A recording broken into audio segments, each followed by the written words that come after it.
सरसों का साग बनाने के लिए पहले मरहले में मैंने 2 गट्ठी सरसों का साग और 1 गट्ठी पालक लेके उसे काटा, अच्छी तरह धोया और धोने के बाद अब आप देखें ये तैयार है, साफ़ सुथरी है क्योंकि इसमें कुछ मिट्टी होती है वो धोने से निकल गई। और अब मैं इसको चूल्हे पे रख देती हूँ, जिस पे हम इसे तकरीबन कोई 30 से 40 मिनट पकने देंगे। अगर ज़रूरत हुई तो इसमें थोड़ा सा पानी ऐड कर लेंगे, बल्कि शुरू से ही थोड़ा सा कर लेते हैं, वैसे तो साग अपना पानी भी बहुत छोड़ देता है।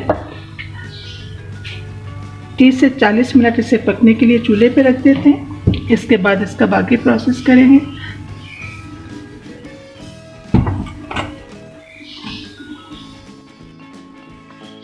साग उबल के तैयार हो गया है।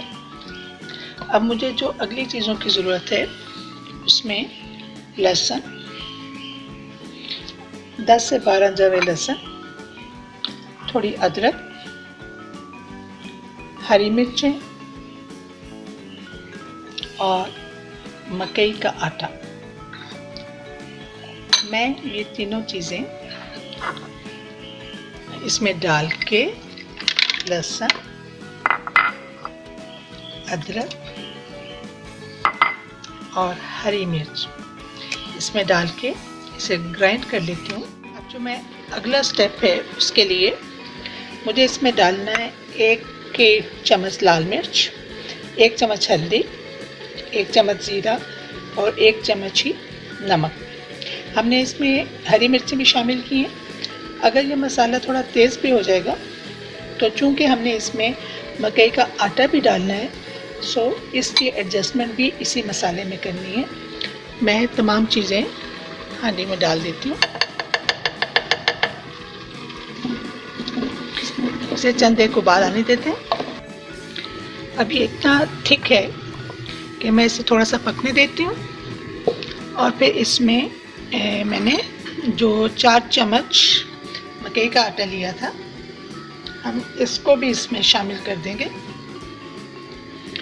मकई के आटे से ये ज़्यादा थिक हो जाएगा और उसको घोटना तो थोड़ा सा है, हम इसे घोटेंगे। साग का मज़ा ये आता है कि आप इसको खूब अच्छी तरह घोटें, क्योंकि हम घोटने का अमल एक लंबा काम होता है। तो मैं इसको ग्राइंड कर लेती हूँ, इससे ये ज़रा आसानी से घोटा जाता है। जब आप इसमें मकई का आटा डाल के इसे थोड़ा घोटेंगे तो ये बहुत अच्छा स्मूथ हो जाएगा। मकई का आटा डालने का मकसद भी यही है। बाज़ लोग इसमें आटा डाल देते हैं, सादा आम आटा जो हम रोटी के लिए इस्तेमाल करते हैं वो भी डाला जा सकता है, लेकिन मैं हमेशा मकई का आटा ही इस्तेमाल करती हूँ। मैं इसे थोड़ी देर पकने देती हूँ। जब ये कुछ तैयार हो जाएगा, इसका जायका मसाले अच्छी तरह पक जाएंगे, तो मैं इसमें लहसुन का तड़का लगाऊंगी। लहसुन तो मैंने तड़के के लिए रख दिया है। ये मैंने देसी घी लिया है 2 चम्मच और उसमें 6 से 7 जो है लहसुन के काट के डाल दिए ताकि तड़का तैयार हो जाए।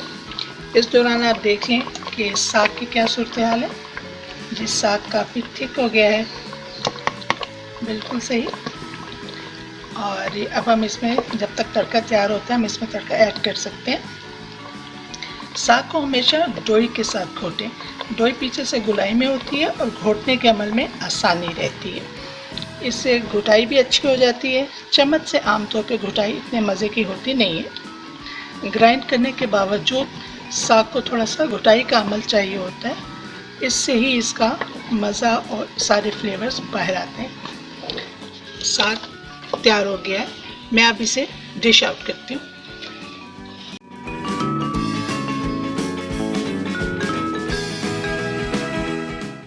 मैंने तड़का साग पे डाल दिया है। अगर आप चाहें तो आप छोटी गोल लाल मिर्च भी तड़के में इस्तेमाल कर लो। साग को मकई की रोटी या आम सादी घर की रोटी के साथ सर्व करें। अगर आपको हमारी ये डिश पसंद आई हो और इस रेसिपी को आप फॉलो करें तो इसे ज़रूर शेयर करें, लाइक करें और एंजॉय करें। वीडियो देखने का बहुत शुक्रिया।